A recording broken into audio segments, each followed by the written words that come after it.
Hi guys, this is about backpropagation algorithm. Let us go with some beginning part of it before. So this comes under multi-layer networks, and the algorithm we will be dealing with is backpropagation algorithm. So here as we spoke in the class neural networks, we will be having neurons in that, and processing will be happening. Decisions will be made by several neurons working together. So here a single perceptron is the one which is actually having its own processing unit and having its own decision making. So a perceptron can only express a linear decision surfaces. So means we'll be using a linear function only for a perceptron, a single perceptron if you are including. So multi-layer network in backpropagation algorithm will be dealing with a non-linear function. So we will not be able to differentiate with a straight line the given samples. You can tell it's a variety of samples that are available distributed across, which cannot be divided using the linear function. So backpropagation is the algorithm defined for making a decision in case of non-linear decision surfaces. So here we'll be having input neurons, which actually sends input to several other neurons. So those are represented by the functions f1 and f2. So here these can be intermediate neurons, and the orange ones are the output neurons. This is how the network is going to be connected. So this functionality now we are dealing with is to identify the word that has been told by a person. So it can be anything. It may be heard as a hood, head or something. The machine is supposed to identify in which category does it fall. So this is dealing with several classifications where a group of words which sound almost similar are set up in the memory of the machine, and it is going to categorize this given word into one of the words. So the way they are connected is like this. So here every input neuron is connected to every other neuron, and also the hidden surface, only single layer has been taken here. Those hidden layer neurons will also be connected with the outer layer, that is output layer neurons. This is how they are connected, like every other neuron, with every other neuron. So this is a figure given in the textbook where the classifications have been represented in the form of different symbols, and this is how the classifications are made. As you can see here, distributed symbols are there. You cannot see a single type of cluster in one place. As you can see here pointed braces there, plus is also there. So this is where this is what we call as a non-linear decision surfaces, where you cannot differentiate, like if you put some plus signs here and minus signs will be there. This is differentiated by a straight line. So this is not possible by this particular decision surface. You have to have these kind of separation between those samples. So differentiable threshold unit. So now think about setting up some threshold in order to make such a decisions. So what type of unit shall we use as a basis for constructing multi-layer networks? So idea what we need to use. So what about the linear units? Of course we can make use of the gradient descent concept here, but the multi-linear layers of cascaded linear units still produce only linear functions. But what we need to apply with it is non-linear functionality, so we cannot use that. What about the perceptron unit? So here its discontinuous threshold makes it undifferentiable, like we cannot apply the differentiation function over the representation of the perceptron, so it cannot be included with the gradient descent. Okay, we can use the gradient descent, but with that we cannot use something that is not differentiable. So what is the best answer, like what we actually require? So unit whose output is a non-linear function of its unit inputs, but whose output is also differentiable function of its inputs. So two things combined, that is I should be able to differentiate and I should be able to classify the non-linear functions, the data. So what solution we can use is the sigmoid unit. So it is similar to the perceptron, but it's going to make use of a differentiable threshold function, like on which we can apply the differentiation function. So this is a representation for sigmoid unit. So here we have input layer, some processing layer, classification layer, and the final output layer. So as you can see here, these purple ones represent the each instance value x1 to xn, for which weights are applied, and then again bias. there is one bias value which we call it as W naught here, applied for every sigmoid unit, you can tell. Their functionality happens, that is processing will be happening, which we represent as net.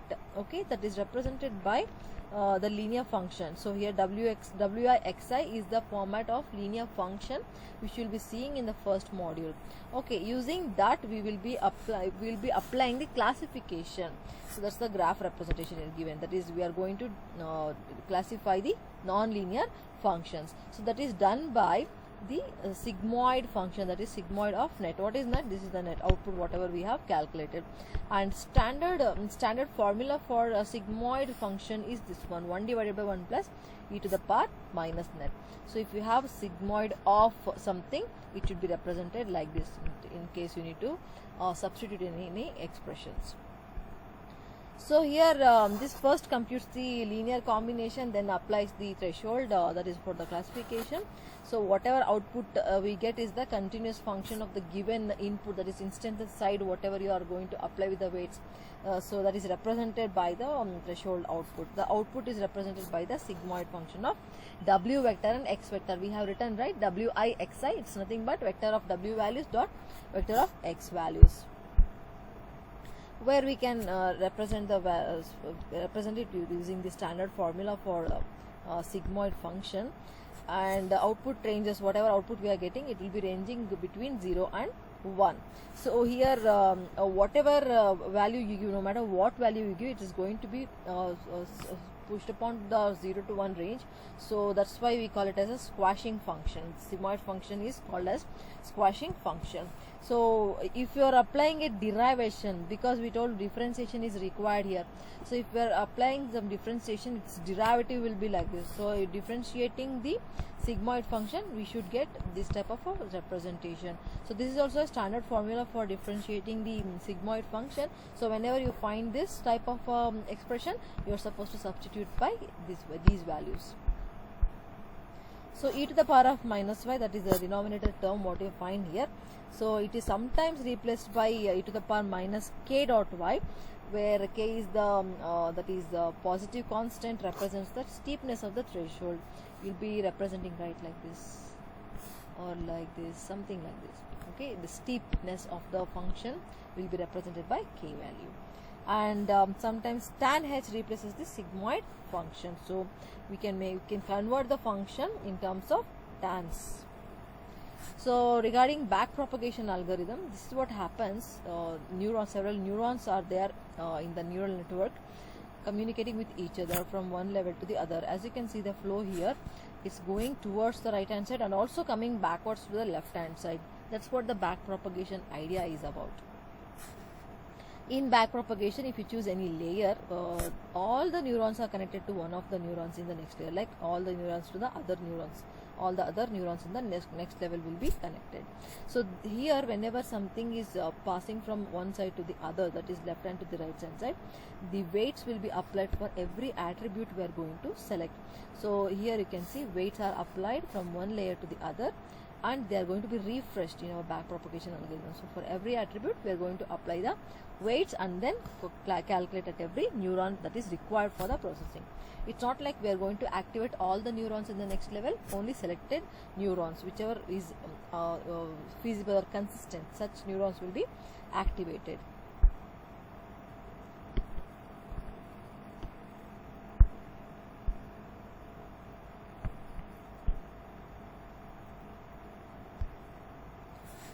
So here this is what you can see, weights and iterations and the value changes here at every neuron connection. So 100 weights iterations have been shown here. So at every iteration the value of the weights are changing. Whatever you are seeing the value on the arrow mark, that is the links, those are all the weight values. So propagation, towards a forward propagation, at every neuron you are going to have some processing being done, and whatever output we get, depending upon that, we will be making some weight adjustments by going backwards. So the flow goes backwards, adjust the weights, and again go forward to the output layer. So from input to output layer, forward propagation, and output layer to back again, this back propagation. And while going back, we are going to recalculate and readjust the values required for weight applied at every neuron, and then again using that we are going to calculate and process again towards the output layer. So this algorithm, that is backpropagation algorithm, learns the weights of the multi-layer network given a network with a fixed set of units and interconnections. So it's not like it's applied for a general neural network. Here we are going to fix the number of, how many number of hidden layer neurons are required, how many number of output layers. So those will be fixed for the neural networks. So gradient descent is used for minimizing the squared error between the outputs and the target values. So what do we learn here? We are going to learn the backpropagation algorithm, derivation of the gradient descent or weight update rule used by the backpropagation. So multi-layer network is considered here, and we are going to redefine the error term which will be applied overall for the output units found in the that is network. So here, as you can see, outputs for all the output layer neurons, we are going to calculate the difference between the target output and the obtained output. So this t is the known value, this is the predicted value, difference will be calculated here. So here this is the algorithm, backpropagation algorithm, which will be taking training examples, learning rate, input neurons, output neurons, and hidden neurons as the input. That is how many number of input, number of output, and number of hidden layer neurons. So for each training example, it is acting as a pair of the form x vector and t vector, like instance and the output, that is target output value. And then again learning rate is very small value here, and the number of units. So first we are going to create the feed forward network with the input and the hidden layers and the output layer neurons, and all the network weights are applied with the random value. Randomly we are going to assign the weight value required for processing. So at the initial state we are going to use the random values until the termination condition is met, like we will be expecting some value, right, until the target and the output difference is so far most reduced. Till then we will be doing this. So what we need to do, for each sample we are going to perform this propagation through the forward network. So we are going to input the x vector, all the input vectors, and compute the required output value in the output unit network. So then again we are going to propagate the errors backward through the network, and for each network output unit k we are going to calculate the error term, that is difference, what is obtained and what is supposed to be obtained. Between those we will be calculating the difference using this function. Delta k is going to represent the error required. So for each hidden unit we are going to calculate the error again, like what was the difference supposed to, what is the difference supposed to be, that is between what is required and what has been obtained. So that will be calculated for hidden unit as well. So this is the formula for hidden unit, that is error calculation. And we are going to update the weight value, and this will be propagated in the forward network again in order to calculate the output. So when to terminate, this you can halt after fixed number of iterations. That's what we'll be doing in the program. We'll be setting the number of iterations, or we can see the error, that is once the error of the training examples falls below the threshold. So we are going to set the threshold, and if it is falling below the threshold we'll be stopping the iteration. And then again we can also choose an option that once error on the separate validation set of examples meets some criteria. So we are going to use the first that is first condition. So here what are the cons? Too few iterations can fail to reduce errors sufficiently, and too many can need overfitting of the training data. So here what we can tell is if you have very few iterations we cannot reduce the error, and if you have lot of iterations in between, like if you have 5000 iterations, maybe at the 2000 iteration only we have reached the state where as much as possible the error has been reduced, but still it is going to iterate, simply wasting the computation there. So that is also going to happen. So you are going to decide how many number of iterations you are going to set up in the program for the machine. So in order to avoid such things, we are going to add the momentum. I'll just go faster. So some adjustments we are going to do in order to make it more perfect, the algorithm. So the change in the weight should be depending upon that momentum what we are going to add. So here we are going to base this weight updation on the previous iteration's weight value, and it is represented by Wji of nth iteration. So here we are going to add the momentum term, which will be falling between the 0 and 1 value. We call this as a momentum term. So here 2 layer networks we are going to make use of, that is output layer will be there, hidden layer will be there, and from the input it's going to obtain, that is receive the data and process.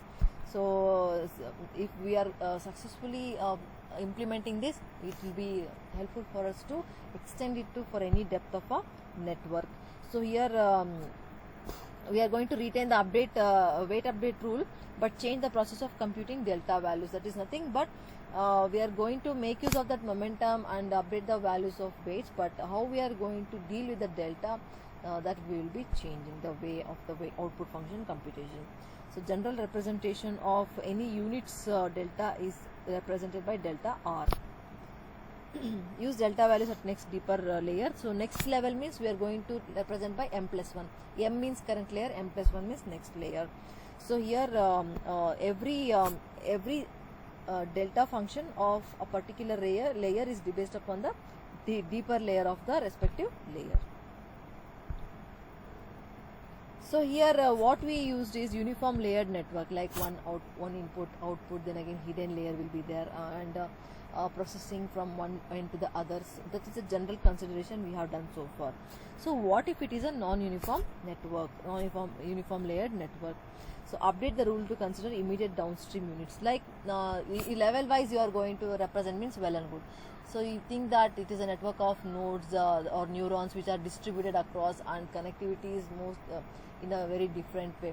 So we are going to make use of the downstream idea, like from one neuron to the other neuron there will be a link, right?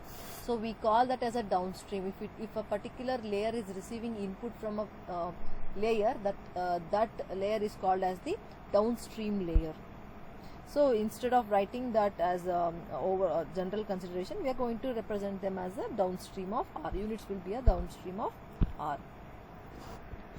So weight update rule generation, we are going to make use of the difference between the target and the obtained output, and we are going to treat that is neuron in a particular way. So we have two things here, that is whether a particular layer is a hidden layer or a output layer. So this is a general representation of the error that we have seen previously. So this is a sigmoid function diagram which we have witnessed already.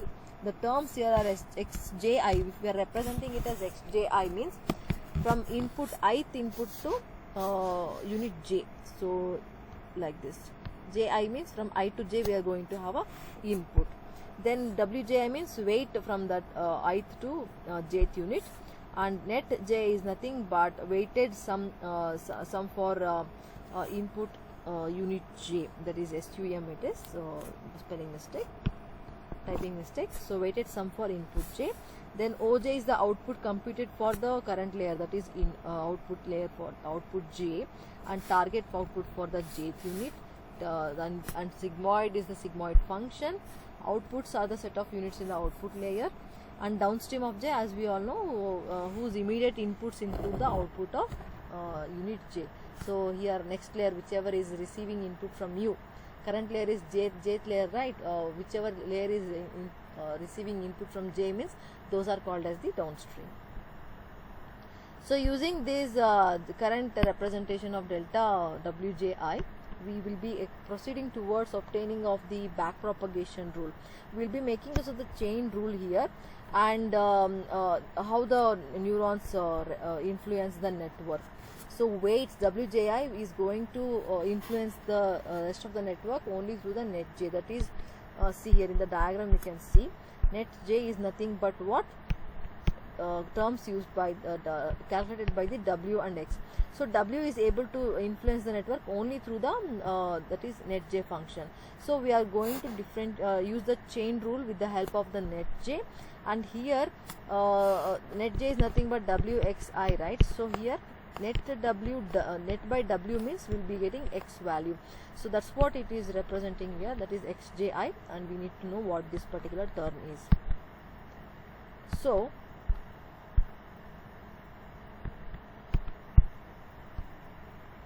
here we need to derive the function for that is dou ed by dou net j, and it can be either hidden layer or the output layer. So for both the conditions we will be calculating. So how the influence will be considering. So here using the same chain rule we are going to apply with respect to the OJ, because net is going to influence the network through OJ. You can see the second formula in the diagram. So it is going to influence only through output layer, output unit, you can tell. So that's why we used OJ for the chain rule, and using the general expression for this ED divided by OJ, we are going to just replace those values. That is previously I have represented the formula, right? From that we have taken. So we are going to set up these values, and here in this case this particular value will be 0 for all except for the actual unit. So jth unit we are going to consider, right? So j and k must be equal, then only we will be having some value. If it is not that particular unit, then we are going to set it to 0. So only one value will be retained for our next representation. So tj and oj will be taking, instead of taking all the output layer, only required output layer will be considered here. So this is how we are going to obtain the remaining term, that is tj minus oj only will be taking, and differentiating that will be getting this expression, and cancelling the terms, these terms will be cancelled, and differentiation of this will be -1. So that -1 is represented by minus here, and the remaining term is tj minus oj. So second term we are going to consider, and the general representation of the oj, that is nothing but sigmoid function of the net j, and here it is having its own representation. We are going to replace it by this expression wherever we find the sigmoid function. So now we are going to rewrite the expression for oj by net j as oj of 1 minus oj. So by substituting we will be getting this expression. Next we are going to consider this, and we are going to combine these two together, that is a and 1 together, to obtain the stochastic gradient descent for output layer. So consider that expression, and then again combine both. That is ed divided by net j will be having, and xij, that is using this chain rule only we are going to obtain this expression, and we'll be replacing the formula for this, and this is the expression. By substituting the obtained value we'll be getting this expression. See, this is the expression we got, right? By substituting we'll be getting the resulting output layer function. So further simplifying the term, that is this minus and this minus will be cancelled, and this becomes the weight update for the output units. In the same way we have for the hidden unit also. If you just go through that in the notes, you'll be understanding how it is affected. This is just the differences. We are going to consider the downstream layer, then we are going to recompute the required terms for the hidden layer. So coming to the artificial neural network, as we have seen, we have two cases, output and the hidden layer. So for both we are going to consider here. So in this case we will be making use of NumPy to work with the array of numbers, and x is the input we are going to give, that is 2915 and 36 value. You can give any value as you wish. So row 1 2 3 are represented by these values here, and next we have y value, that is the required output. Y is nothing but this is the target output, known value 92%, 86%, 89%, it is something like that. Okay, so here normalizing the x and y value, we will be normalizing by picking up the maximum value in a particular column. So if you say this is row 1, row 2, row 3, column 1 is 2, 1, 3. In column 1, 2, 1, 3, 3 is maximum, right? We will be dividing 2 by 3, 1 by 3 and 3 by 3. And then again column 2 maximum is 9, 5, 6 means 9 is the maximum. So we will be dividing it by 9. So that's how we will get the normalized value. And instead of writing 92, 86, 89, we'll be putting it within the 0 to 1 ratio, that is 0 to 1 range, and it is obtained by doing the division by 100 functionality. Then sigmoid function with the similar formula, that is 1 divided by 1 plus e to the power minus y is there, right? That formula is represented like this here. And derivation of the sigmoid function, same formula, that is derivative function is there, right? That is oj of 1 minus oj, similar type of a formula. So next epoch, that is number of iterations we are going to use 5000. You can use any number of iterations, and learning rate is set up as 0.1, and number of neurons required, hidden layer 3 neurons, input layer 2 neurons, output layer 1 neuron. And then again further going with that, we are going to set up the W value and B value bias, and that is weights value for hidden and output layer both. And in this case we are randomly applying the values at the beginning, and then again we are going to recalculate using the forward and backward propagation. So we'll be using epoch as the input for the number of iterations there.